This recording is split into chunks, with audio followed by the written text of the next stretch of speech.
Good morning my dear students. આજે આપણે writing વિભાગની અંદર લેખન વિભાગની અંદર 4 માર્કનો પ્રશ્ન 27મો પ્રશ્ન સેક્શન ડી ની અંદર 27મો પ્રશ્ન ઈમેલ રાઇટિંગ નો અભ્યાસ કરશું. 4 માર્કનો આ પ્રશ્ન તમને પૂછાય છે. પહેલા તો વિદ્યાર્થી દોસ્તો આપણે એ સમજી લઈએ કે ઈમેલ શા માટે. તો પ્રાચીન સમયની અંદર સંદેશાઓ મોકલવા માટે અને સંદેશાઓ મેળવવા માટે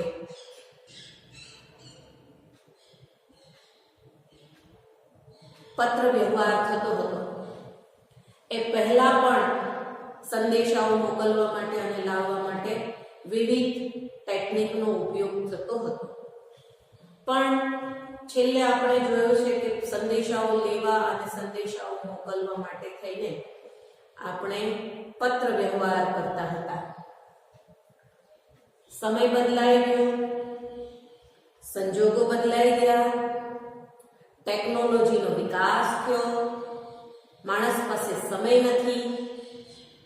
આવી જે પરિસ્થિતિનું સર્જન થયું એમાં સંદેશાઓ મેળવવા માટે અને સંદેશાઓ મોકલવા માટે થઈને એક માધ્યમ બદલાયું.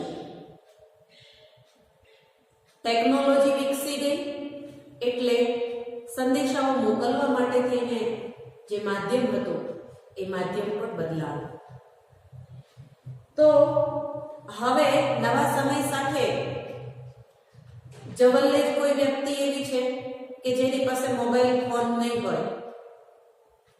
ઘણા ઘરો પણ એવા છે કે જ્યાં કોમ્પ્યુટર્સ છે. ઘણા વ્યક્તિઓ પણ એવા છે કે જેઓ કોઈને કોઈ કારણસર પોતાની પાસે લેપટોપનો ઉપયોગ કરી રહ્યા છે. તો સંદેશાઓ મોકલવા અને સંદેશાઓ મેળવવા માટેનું માધ્યમ બદલાઈ ગયું વિદ્યાર્થી દોસ્તો.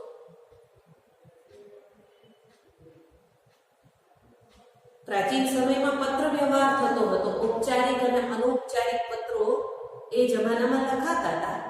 એવા જ પત્રો આમાં પણ છે. તો નવું જે માધ્યમ આવ્યું સંદેશાઓ મોકલવા અને મેળવવા માટેનું, એને આપણે ઈમેલ કહીએ છીએ. ઈ છે ઇલેક્ટ્રોનિકનું શોર્ટ છે. ઈ એટલે ઇલેક્ટ્રોનિક. ઇલેક્ટ્રોનિક દ્વારા ચાલતા સાધનો દ્વારા મોકલાતા સંદેશાઓ. તો વિદ્યાર્થી દોસ્તો કેવા આપણે ઈમેલ થી સંદેશાઓ કયા માધ્યમથી મોકલીશું? તો એક કમ્પ્યુટર દ્વારા, એક મોબાઈલ ફોન દ્વારા, અને પછી મેં લખ્યું છે કે ઇલેક્ટ્રોનિક મીડિયા. તો ઇલેક્ટ્રોનિક મીડિયાની અંદર પછી વિદ્યાર્થી દોસ્તો એવું પણ આવે કે લેપટોપ દ્વારા પણ તમે સંદેશાઓ મોકલી શકો છો. ખાસ વિદ્યાર્થી દોસ્તો એ જરૂરી છે કે જ્યારે તમારે ઇલેક્ટ્રોનિક સાધનો દ્વારા સંદેશાઓ મોકલવા હોય, મોબાઈલ ફોન દ્વારા, કમ્પ્યુટર દ્વારા, ઇલેક્ટ્રોનિક્સ મીડિયા દ્વારા, ત્યારે તમારા એ સાધનો છે એ નેટ સાથે કનેક્ટેડ હોવા જોઈએ. નહીં તો તમે સંદેશાઓ મોકલી શકો નહીં. એટલે ઇલેક્ટ્રોનિક સાધનો દ્વારા મોકલાતા સંદેશાઓ છે એને ઈમેલ, મેલ એટલે સંદેશો, એને ઈમેલ કહેવાય. પહેલી વાત આ સમજી લેજો. ઇલેક્ટ્રોનિક સાધનો દ્વારા મોકલાતા સંદેશાઓ એટલે એ ઈમેલ કહેવાય. કેવા ઇલેક્ટ્રોનિક સાધનો છે? મેં લખ્યું છે કે કમ્પ્યુટર, મોબાઈલ ફોન, લેપટોપ વગેરે. આ છે ઈમેલ, જેની અંદર કાગળની જફા નથી, જેની અંદર પેનની જફા નથી. વિદ્યાર્થી દોસ્તો પેલું એક સંદેશો પત્ર દ્વારા મોકલવો હોય તો પહેલા પોસ્ટ ઓફિસે જઈને પોસ્ટ કાર્ડ ખરીદવું પડે, અથવા તો જે જગ્યાએથી એ સંદેશાઓ મોકલવા માટેનું માધ્યમ મળે શોધવું પડે, અને પછી એના દ્વારા મોકલી શકાય. એટલે વિદ્યાર્થી દોસ્તો ઇલેક્ટ્રોનિક્સ મેલ જેવા કે મોબાઈલ ફોન દ્વારા, કમ્પ્યુટર દ્વારા અને લેપટોપ દ્વારા અને બીજા કોઈ પણ ઇલેક્ટ્રોનિક મીડિયા દ્વારા મોકલાતા સંદેશાઓ છે. હવે આ સંદેશો આપણે શા માટે ઈમેલનો ઉપયોગ કરવો છે? તો આપણે આ સંદેશાઓ શા માટે લખતા હોઈએ છીએ? તો મેં તમને કહ્યું કે એક ઔપચારિક સંદેશાઓ હોય અને કેટલાક અનૌપચારિક સંદેશાઓ. આપણા સગા સ્નેહીઓ અને આપણા રિલેટિવ્સને આપણે જે સંદેશાઓ પાઠવીએ છીએ એ બધા અનૌપચારિક સંદેશાઓ છે. અને માની લો કે કોઈ ઓફિસના હેતુથી, કોઈ ધંધાના હેતુથી, કોઈ નોકરી મેળવવા માટેના હેતુથી જ્યારે તમે સંદેશા પાઠવો છો ત્યારે એ ઔપચારિક છે. એટલે બે પ્રકારના સંદેશાઓ છે, બે પ્રકારના ઈમેલ છે, ઔપચારિક અને અનૌપચારિક. તો વિદ્યાર્થી દોસ્તો અહીંયા કીધું છે કે આ સંદેશાઓ શેના માટે વપરાય છે? તો કે છે ઓફિશિયલ પર્પસ, એ ઓફિસના કામથી, બિઝનેસ પર્પસ એટલે કે ધંધાના કામથી, પછી કે છે કે ફ્રેન્ડ્સ એન્ડ રિલેટિવ્સ આપણા મિત્રો અને સગા સ્નેહીઓ માટે, પછી શું તો કે છે મેસેજ મોકલવા માટે, ફોટોગ્રાફ્સ મોકલવા માટે, મ્યુઝિક સંગીત, પછી મૂવી ફિલ્મો અને બીજી ઇન્ફોર્મેશન માહિતી મોકલવા માટે થઈને આપણે આ ઈમેલનો ઉપયોગ કરીએ છીએ. બરાબર યાદ રાખજો, ઈમેલ બે પ્રકારના છે, ઔપચારિક અને અનૌપચારિક. એટલે આ વાત બરાબર યાદ રાખજો, સંદેશાઓ બે પ્રકારના છે. હવે આપણે આ ઈમેલ લખવો હોય તો એમાં જરૂરી બાબત કઈ છે, અથવા તો કેવી રીતે ઈમેલ લખાય? આમ તો જે સંદેશાઓ છે ત્રણ ભાગમાં હોય, ત્રણ ભાગ. એક પહેલું અહીંયા મેં લખ્યું છે ને હેડર, અને બીજું કમ્પોઝ મેલ. અહીંયા બે રીતે ઈમેલ લખાય છે. પણ ત્રીજો ભાગ આમાં તમારે ઉમેરવો હોય તો એ અંત છે, ક્લોઝિંગ વર્ડ પણ છે ત્રીજો ભાગ. ઈમેલ છે એ બે ભાગમાં લખવાનું છે, જેને પહેલો ભાગ છે ને હેડર. પહેલો ભાગ છે એ પ્રારંભિક હેડર. હવે જો સૌથી પહેલા હેડરની અંદર શું આવે તો તું કરી અને સૌથી પહેલા જેને સંદેશો મોકલવો છે તેનું ઈમેલ એડ્રેસ. એક ઈમેલ એડ્રેસ કેવી રીતે હોય તો વિદ્યાર્થી દોસ્તો, એ કંપનીઓ દ્વારા સંદેશાઓ મોકલવાનું ને લેવાનું કામ થાય છે વિદ્યાર્થી દોસ્તો. એટલે બરાબર યાદ રાખવાનું આપણે કે યાહૂ, પછી જીમેલ, આ બધા છે એ સંદેશા મોકલવા માટેની કંપનીઓ છે. એ બધી કંપનીઓ છે. અને મારે તમને કહેવું જોઈએ કે એ કંપનીઓ છે વિદ્યાર્થી દોસ્તો, એ કંપનીઓની અંદર જે કંપની ઝડપી સંદેશાઓ લઈ જતી હોય અને મોકલતી હોય એનો ઉપયોગ સામાન્ય રીતે વિદ્યાર્થીઓ કરતા હોય. સામાન્ય રીતે વિદ્યાર્થીઓને પણ કોઈ પણ વ્યક્તિને એ વધારે ગમતી કંપની હોય છે.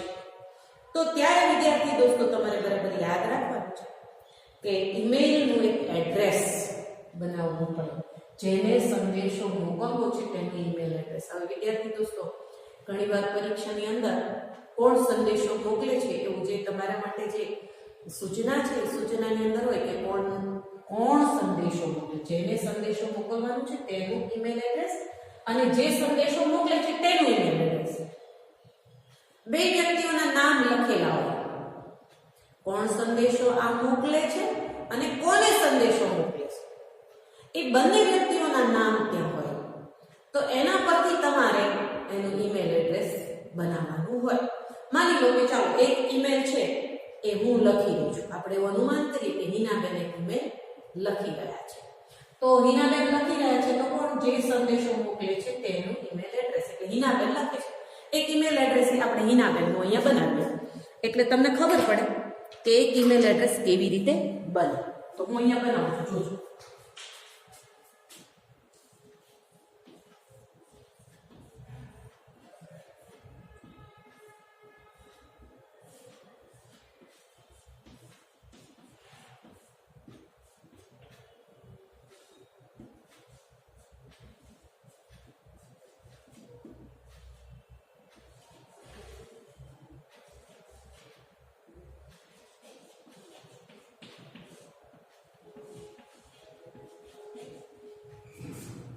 અહીંયા તમે જોઈ શકો છો વિદ્યાર્થી દોસ્તો, આ મારું ઈમેલ એડ્રેસ છે.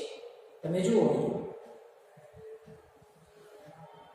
કોણ સંદેશો મોકલાય છે? હિનાબેન મોકલે છે. તો અહીંયા આમાં સંદેશો મોકલનાર ફ્રોમમાં મારે આ એડ્રેસ લખી નાખવાનું કે હિનાબેન પટેલ 123@gmail.com. આ રીતે મારે મારો એડ્રેસ મોકલનારનું લખવાનું. હવે માની લો કે જેને સંદેશો મોકલે છે તેનો ઈમેલ એડ્રેસ. માની લો કે હું કોઈ મારી બેનપણીને આ સંદેશો મોકલી રહી છું, તો એને મારે સંદેશો મોકલવાનો હોય તો એનો ઈમેલ એડ્રેસ મારે જો એમાં આપ્યું હોય, હું કોને સંદેશો મોકલું છું એનું ઈમેલ એડ્રેસ આપ્યું હોય તો આપણે એ ઈમેલ એડ્રેસ ડ્રાફ્ટ કરવાનું, અને જો એમાં ઈમેલ એડ્રેસ આપ્યું ન હોય તો આપણે એ ઈમેલ એડ્રેસ બનાવી લેવાનું. એમ માનવાનું કે એ ઈમેલ એડ્રેસ મને આવડે છે, મારી સખી છે એટલે મને એનું ઈમેલ એડ્રેસ આવડે છે એવું મારે અનુમાન કરી લેવાનું છે. તો હું જેને ઈમેલ મોકલું છું એના માટે થઈને મારે એ ઈમેલ એડ્રેસ કરવાનું. તો હવે હું કરું, જો મારી સખીને હું મોકલું છું,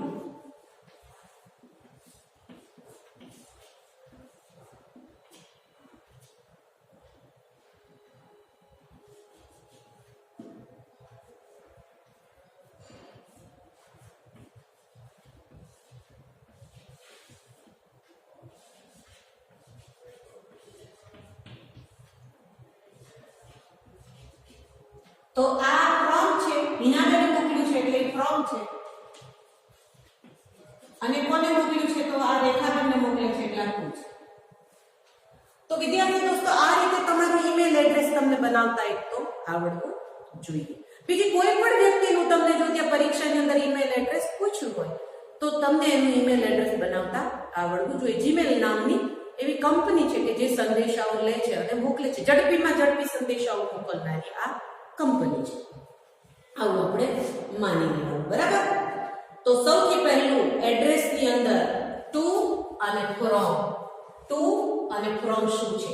અહીંયા મેં કીધું કે જેને સંદેશા મોકલો છો તેનું ઈમેલ એડ્રેસ, અને ફ્રોમ જે સંદેશા મોકલે છે તેનું ઈમેલ એડ્રેસ.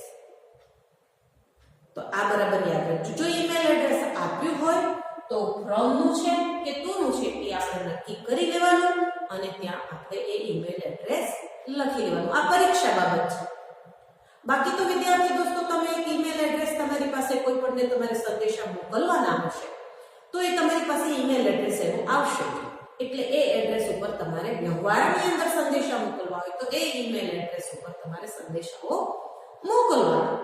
આ બરાબર યાદ રાખવાનું. અને તમારું ઈમેલ એડ્રેસ તો તમે હંમેશા બનાવેલું હોય એ તમારે તમારી યાદી માટે એક જગ્યાએ લખી લેવાનું કે જેથી કરીને તમે ભૂલી ન જાઓ. તો આ બરાબર યાદ રાખજો. ત્યાર પછી આપણે આગળ જઈએ છીએ. તો ઈમેલની અંદર સૌથી પહેલી વિગત છે એ ટુ અને ફ્રોમ. ત્યાર પછી સબ્જેક્ટ. પરીક્ષાની અંદર સબ્જેક્ટ એટલે વિષય. તમારો આ ઈમેલ લખવાનો હેતુ, વિષય શું છે, શા માટે તમે આ ઈમેલ લખી રહ્યા છો એ તમારે લખવાનું છે. સામાન્ય રીતે વિદ્યાર્થી દોસ્તો તમને સૂચના જે આપેલી છે ઉપર કે આ બાબતથી તમે ઈમેલ લખો, એમાં તમારા ઈમેલનો વિષય હશે. અને મેં તો નોટિસ કર્યું છે કે so and so writing this email for એવું કરીને જો draft an email in about 30 words in behalf of Neha Shah to her friend Priya Patel on, પછી પ્રિયા પટેલનું ઈમેલ એડ્રેસ આપ્યું છે, inviting her on the opening of her garment shop at SG Road, Ahmedabad. તો હવે છે ને, જો તમે જોઈ શકો છો કે છે કે the opening of garment shop at CG Road, Ahmedabad. આ શું છે? આ એનો વિષય છે. આ એનો વિષય છે. શું વિષય છે? તો કે છે, ફરીવાર આપણે જોઈએ, the opening of her garment shop at SG Road, Ahmedabad. તો સામાન્ય રીતે જે તમને આ સૂચના આપવામાં આવી છે વિદ્યાર્થી દોસ્તો, એ સૂચનાની અંદર ધ પછીની જે લગભગ વિગતો છે ને એ ઈમેલનો વિષય હોય છે. એટલે શાંતિથી વિદ્યાર્થી દોસ્તો તમારે એનો વિષય શોધી લેવાનો. જો અહીંયા એક આપણે જો એ પછીનો આપણે ફરી બીજો એક ઈમેલ જોઈએ છો. Draft an email on behalf of Manisha Patel in about 30 words inviting his friend Amit Chauhan on the annual day celebration in the school on, તો તમે જોઈ શકો છો the annual day celebration દેખાય છે, the annual day celebration આનો વિષય છે. તો તમને જે ઈમેલ માટેની સૂચના આપવામાં આવી છે વિદ્યાર્થી દોસ્તો, એમાંથી તમારે શોધી લેવાનું કે કયા વિષય માટે અમારે ઈમેલ લખવાનો છે. એ તમારે સબ્જેક્ટની અંદર લખવાનું છે, ઈમેલનો વિષય એમાં આપણે લખવાનો છે. પછી આપણે આ સમજ્યા પછી એક ઈમેલ પણ આપણે લખીએ છીએ વિદ્યાર્થી દોસ્તો, એટલે તમને આવડશે, એનો કોઈ પ્રશ્ન નથી. પણ અત્યારે તમે સમજી લેજો કે ઈમેલની અંદર કેવી કેવી વિગતો હોઈ શકે છે. ત્યાર પછી ઈમેલનો બીજો ભાગ એટલે લખાણ. અહીંયા પહેલો ભાગ પૂરો થઈ ગયો. પહેલા ભાગની અંદર ટુ, ફ્રોમ અને સબ્જેક્ટ, આ ત્રણ વિગતો તમારે લખવાની છે. એ સિવાય કાર્બન કોપી, પછી ડેટ, આવું બધું લખાતું હોય છે. પણ તમારી કક્ષાએ આ ત્રણ બાબતો આવકાર્ય છે. તમે ત્રણ બાબતો લખી હશે તો એ તમારા માટે માર્કને પાત્ર તમે બની શકશો. બાકી તો એની કાર્બન કોપી પણ હોય છે સીસી કરીને, પણ એ બધી વિગતો આપણે અત્યારે કરતા નથી વિદ્યાર્થી દોસ્તો. એટલે તમારે આટલું જ કરવાનું છે. ટુ, જેને સંદેશો મોકલે છે તેનું ઈમેલ એડ્રેસ, ફ્રોમ, જે સંદેશો મોકલે છે તેનું ઈમેલ એડ્રેસ, સબ્જેક્ટ, જે વિષય છે ઈમેલ લખવાનો તે. આ પહેલો ભાગ. હવે બીજો ભાગ શું છે ઈમેલનો? તો બીજો ભાગ એટલે ઈમેલનું લખાણ અને સમાપન. આ બીજો ભાગ છે, ઈમેલનું લખાણ અને સમાપન. તો ઈમેલનું લખાણ છે એ બરાબર યાદ રાખજો કે સંક્ષિપ્ત હોવું જોઈએ. મોટી વાતો ઈમેલમાં ન લખાય, આ બરાબર યાદ રાખજો. અને બીજું ખાસ એ પણ કહીશ કે એ સંદેશો કેવા પ્રકારનો છે એ પ્રમાણેનું લખાણ તમારે કરવું જોઈએ. જો તમારી સખીને લખતા હો તો એકાદ બે વાક્ય તમે વધારાના કંઈક એમાં લખી નાખો લાગણી માટેના, તો એમાં કંઈ વાંધો નથી. આ બરાબર યાદ રાખજો. પણ જ્યારે કોઈ તમે વહીવટી પત્ર લખી રહ્યા છો ત્યારે વિદ્યાર્થી દોસ્તો એમાં એક પણ લાગણી કે સ્નેહનું વાક્ય લખવાનું નહીં, જરાય લખવાનું નહીં. એટલે આ બરાબર યાદ રાખજો કે સંદેશા કયા પ્રકારનો સંદેશો છે. કોઈ ઓફિશિયલ કે કોઈ ધંધાકીય લખાણ તમે કરતા હો તો એમાં વિદ્યાર્થી દોસ્તો આપણે માત્ર વહીવટ પૂરતા જ વાક્યો લખવાના છે. એમાં લાગણી સ્નેહનું એક પણ વાક્ય આપણે લખવાનું નથી. એટલે પહેલું તો ઈમેલનું લખાણ છે એનો બીજો ભાગ છે લખાણ છે એ સંક્ષિપ્તમાં કરવાનું, માત્ર માહિતી આપવાનો જ હેતુ છે એમાં, એવું આપણે બરાબર વળગી લેવાનું. હવે ઈમેલનું લખાણ શા માટે લખો છો તે પણ એની અંદર તમારે જણાવવાનું. વાચક માટે શું સંદેશો છે એ ભૂલી નહીં જવાનું, એ અવશ્ય અંદર આવવું જોઈએ. અને વાચક શું જાણવા માંગે એવું આપણે વિચારી લેવાનું, કારણ કે સંદેશો મોકલવો છે તો એ તો આપણે વિચારવું જ જોઈએ. તો જે સંદેશો તમે પાઠવવા માંગો છો એ ગૌણ થઈ જાય અને બીજી બધી વાતો મુખ્ય થઈ જાય. આવું વિદ્યાર્થી દોસ્તો ભૂલે ચૂકે થવું જોઈએ નહીં. અને મારે તમને કહેવું જોઈએ કે બહુ 30 શબ્દોમાં જ આપણે ઈમેલ લખવાનું છે વિદ્યાર્થી દોસ્તો. બહુ લાંબો ઈમેલ આપણે લખવાનું નથી, માત્ર 100 શબ્દોમાં જ આપણે આખો ઈમેલ પૂરો કરી નાખવાનો છે. 100 શબ્દોમાં જ, 100 શબ્દોથી વધારે આપણે શબ્દો એમાં વાપરવાના નથી. એટલે જરૂર મુજબનું જ લખાણ આપણે એમાં કરવાનું છે, જરૂર મુજબનું. એથી એક પણ શબ્દ વધારે આપણે વાપરવાનો નથી. આ બરાબર યાદ રાખજો, બરાબર. પછી છેલ્લો ભાગ છે અંતમાં વિદાય વચનો સાથે અંત.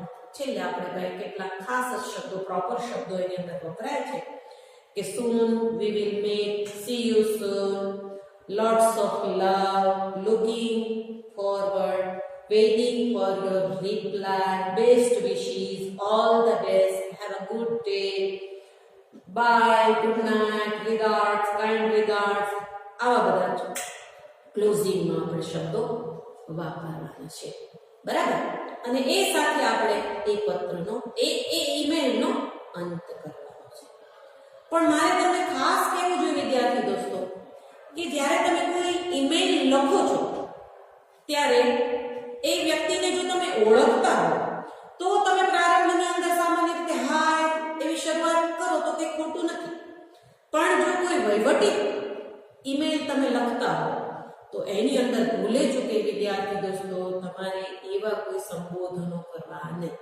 સલ્યુટેશનનો અર્થ છે સંબોધન. સામાન્ય રીતે વિદ્યાર્થી દોસ્તો આપણા સગા સ્નેહીઓને બધાને આપણે ડિયર કહીએ છીએ, એટલે એને તમારે ડિયર કહેવાની છૂટી છે. Dear friend, dear Mohan, dear પાપા, ડિયર મધર, ડિયર સિસ્ટર, આ બધું બરાબર છે. પણ જ્યારે કોઈ વહીવટી પત્ર લખો છો ત્યારે રિસ્પેક્ટેડ સર, ઓનરેબલ સર, આટલું જ લખવાનું છે વિદ્યાર્થી દોસ્તો. એમને ભૂલે ચૂકે ડિયર આપણે કહેવાય નહીં. તો આટલી વાત આપણે અહીંયા ઈમેલ માટેની કરીએ છીએ વિદ્યાર્થી દોસ્તો. હવે એક ઈમેલ કેવી રીતે આખો લખાય, એક ઈમેલ આખો કેવી રીતે લખાય એની વાત આપણે પછીના ક્લાસમાં કરીશું. અહીંયા એક ઈમેલ શા માટે, ઈમેલ એડ્રેસ કેવી રીતે લખાય એની ચર્ચા આપણે કરી ચૂક્યા. હવે પછી મળીશું બીજા વિડીયો.